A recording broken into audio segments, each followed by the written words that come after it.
Hi guys! Welcome back to my channel and this is Jasmine. Today's video ako'y magluluto ng tuna creamy carbonara. Napakasimple lang ng step niya at siguradong magugustuhan ito. Ito na ang ating mga ingredients na gagamitin sa tuna creamy carbonara. Gagamit tayo ng garlic, 4 na pirasong garlic, onion, 1 piraso, then butter,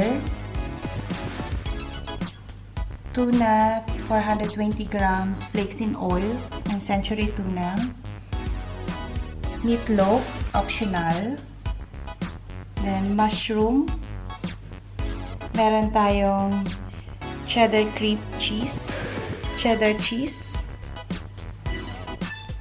then 500 grams ng all-purpose cream, then 500 grams ng pack cooking cream, garlic and pepper, salt to taste, and parsley. At ito lang ating mga ingredients na kakailanganin sa pagluto ng tuna creamy carbonara. Welcome back to my kitchen. Tayo ay magluluto na.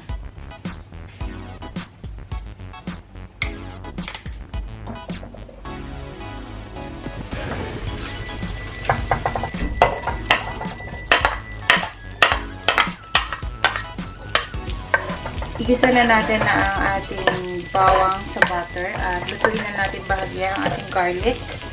Then, ready na natin ilagay ang ating onion. Sitay lang natin siya hanggang siya ay maluto at mag-transparent ang ating onion. Yan, ang bango ng ating onion at garlic. Hintayin lang natin mag-transparent ang ating onion para mas masarap ang ating pagkakatawa ng tuna carbonara.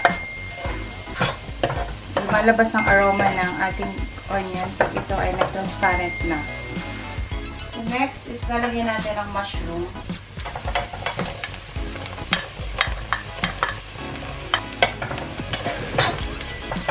Haluin lang natin ang ating mushroom para ito ay maluto. Kaya tapos natin ilagay ang mushroom, pwede natin ilagay ang ating tuna.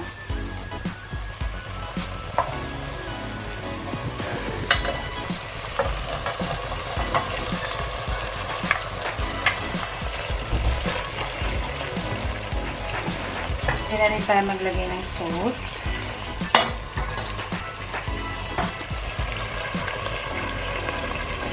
Then ang ating garlic and pepper.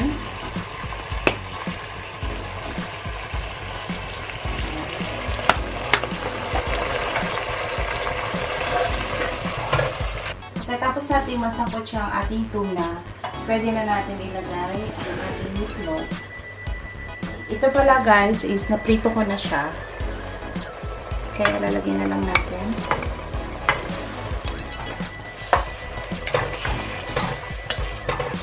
Pwede natin nalagay ang ating hot cream.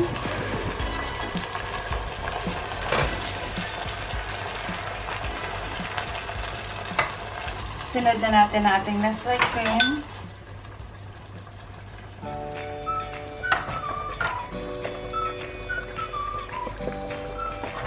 Haluin lang natin hanggang lumapat ang ating sauce ng bahagya.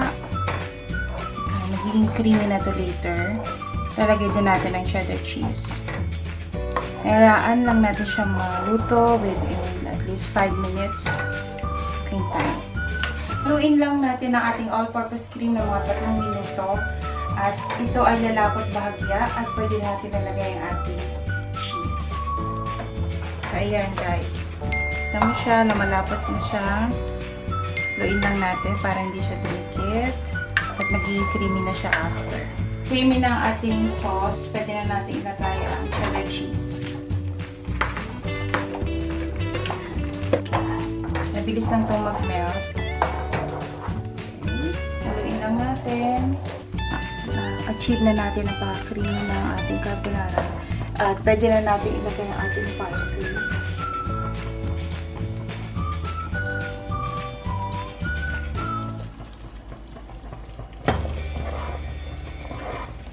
Okay, mix lang natin. Ito na aking pasta. Ang ginamit ko is Barilla number 3.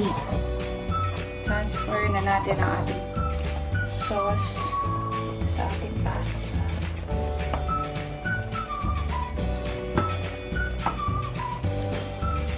Pwede na natin i-mix ang ating sauce sa ating pasta. At kung kulang pa, pwede lang tayo magdagdag ulit. Napakasimple lang niyang gawin at napakabilis lang na makakagawa na tayo ng masarap na ating carbonara. Guys, ito na ating tuna creamy carbonara at luto na siya. This is our finished product. Okay, tara, tikiman na! Hi guys! Tara, tikman na natin ang ating tuna creamy carbonara. Let's eat! Yes! Tikman mo na muna, tatay. Malaman natin kung pasado ba sa'yo yan.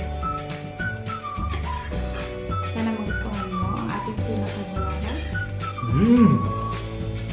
Perting labi Perting labi. Ano yun? Okay guys, thank you for watching. Bye-bye!